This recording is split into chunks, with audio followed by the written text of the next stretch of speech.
What's up, guys? This is your boy Miguel giving you your daily dose of radiation. In today's video, we'll cover what's the most common challenges you'll face in the Xray Tech Field.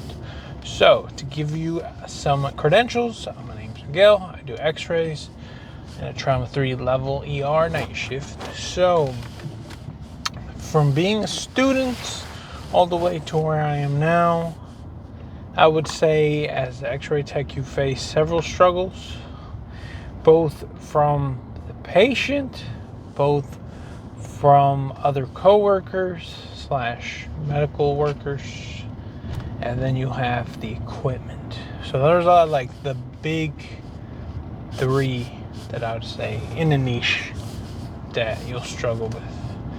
So as far as patients, you'll have like the patients who come in and like you just try to do your job, especially me as a night shift, and the order of morning portables or the doctors on the floor will order x-rays on patients and they'll be asleep and they'll be mad, and you'll come in just trying to do your job and you'll get cussed out. You'll get like, there's that. And a part of me is like, I don't think that the doctor even speaks to some of these patients, because they're like, I don't know, the doctor didn't talk to me. Some of them will just, based off of what the report is, they'll just order stuff, and there's not that much communication, I feel like. So sometimes that, and then other times, especially if the patient came in and they're in the trauma room and something's broken, and then they'll give you problems, but that one's like, it's kind of understandable. They're in pain, they're hurt, that's some of the challenges you'll face from patients. Or you'll get the patients that question how you're doing your job and will give you problems. And sometimes you got to get the doctor involved, be like, hey, your patient doesn't let me do my job, this and da. Other times you'll have other coworkers who, like, let's say nurses or doctors will be in the room, so you can't, you have to like just come back to the patient, which that one's not really a challenge. That's more of a, you just like, especially if it's a chest x-ray, I'm like, yo dog, it takes like 30 seconds to do my job, and then you ain't got to see me again type of deal. That's just something you just kind of work around. It's not really a challenge, just a burden kind of stuff. And then you'll have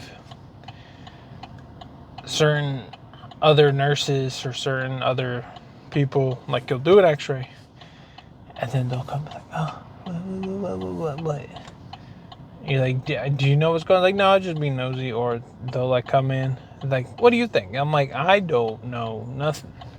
I got what I needed. And then they'll kind of, more for like tube placement stuff, they'll kind of, that's kind of a challenge sometimes, because if it don't look right, you'll just have to come back, shoot it again, post report. So that's kind of a challenge to just go back and forth. And it'll get annoying because like after a while you're like, yo, if you can't get it, like, quit messing with it and we'll just do a fluoroscopy or let someone else do it. Because like there's one time we've had to go up to the floor, I think like 5 or 6 times, and then by that time we looked at the nurse. I'm like, look, this is the last one we're doing, because like we have other patients to do. Like, if you can't get it, like, just leave it for day shift, or like don't mess with it type of deal. That's something that gets annoying, but that's mainly for like NG tubes or OG tubes or stuff like that. And then you'll have the radiologist. Those, depending on your rads and how picky they are, how specific, those could come into a challenge, because certain ones like certain stuff in a certain way, certain views, certain techniques, there's certain rads that people who've been here long, they're like as soon as they show up to work, like, who's reading today? And they'll say certain names, and to be like, damn, I gotta try extra hard today so I don't get in trouble. So I've personally never had to deal with rads, but then again, I am nighttime. I deal with like online rads, and those are haven't had any problem, but sometimes they'll complain about just mainly about like imaging, just not transferring it across. So you just have to like push it again. So it's not really anything challenging. Or you'll have the doctors that'll be ordering stuff or like question, why didn't you do this? Why did you do that? And then most of the time it's like, well, you didn't order that. You ordered this, or just order it like this. And they'll just be like, mainly for residents, because you'll have a lot of residents, especially in our hospital, which residents,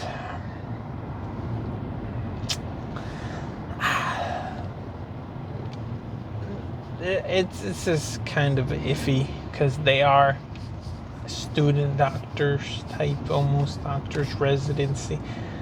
Certain ones will like order something and you're like, okay, we had a patient who was intubated. They ordered a 2-view chest. I'm like, ain't no way you're gonna stand this man and get 2 views if he's intubated. He's like, oh, well, I didn't know. And I'm like, are you a doctor, bro? Or soon to be doctor?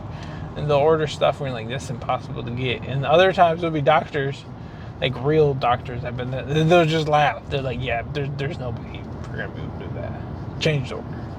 So that's kind of at Xray Field. That one's more of a, with time you'll know. You'll know with like names that pop up or floors. You'll just know, okay, it's supposed to be a 1-view chest, not a 2-view, or whatever. And then you have the fun part, that machine, the X-ray machine itself. That one, everywhere I've worked, it's beautiful. Unless that place new, you're holding on Jesus Christ. Most machines are so expensive and they'll run that shit to the ground, bro. I've been a student at my place when I was a student, and I remember coming in when I moved to Texas, and I remember one of my family members had to go to the ER and got an x-ray done, and the same machines, that was like 10 years ago, same 2 machines still there, still running. And I was like, damn, like, and they're all, and we've had meetings about this, that their goal is always, well, instead of upgrading, how can we put a Band-Aid on it and save it? How can we cut corners and just try to keep what we have going until we can put money into other fucking like other departments or other shit that needs it, that so you can, especially with X-ray, and it's mainly a money game from what I've kind of figured, and X-ray is kind of like at the bottom of what makes us the most money. From what I've seen, CAT scan and all the other departments make the hospital more money, more return on their investment, I guess, type deal. So they'll kind of get the more special treatment type compared to ours. So like, the only reason we got a brand new portable machine is because they accidentally ordered 2. And one was like for surgery, and then they're like, well, you can't have 2. And we're like, we need 1. So like, we kind of stole one of them. So that's a different challenge you'll face. And the problem is, okay, yeah, they're all raggedy. It's like having that little raggedy Honda Civic that you take everywhere, which is not a problem. Like, you can still get the job done, but it sucks. And it sucks more, especially when it's a trauma and you just trying to do your job, and then you everything's in position. The doctor's like, okay, shoot it. And then you're like, like, they won't shoot. Like, what's going on? And then you go into technical analysis. I'm like, it's the battery in.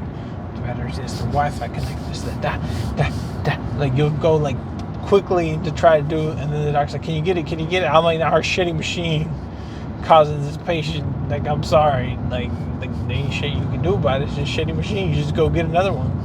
And hope to God that one works. And, like, that's the only time that you're like, well, maybe if we got brand new equipment or better stuff, this wouldn't be a problem. So, I've never worked to the point where it's become, a hazard. Maybe like stuff will chip off, or there'll be a certain, there'll be like kind of that, but nothing like crazy, life-threatening stuff. It's just shitty the equipment you'll have to work with, and you'll just kind of have to work around with what you got because it's expensive and it's not in the budget. That's the main one for that, I would say. And then, I mean, certain places, another challenge you'll have is like with your managers and stuff. They won't want to work with you as far as like taking days off. They'll make it hard. Certain places have to go, well, you have to find your own coverage, and you're like, am I the manager? Why am I responsible for this? The manager thing, that's kind of a niche. All bases, certain ones are mean, some are more strict.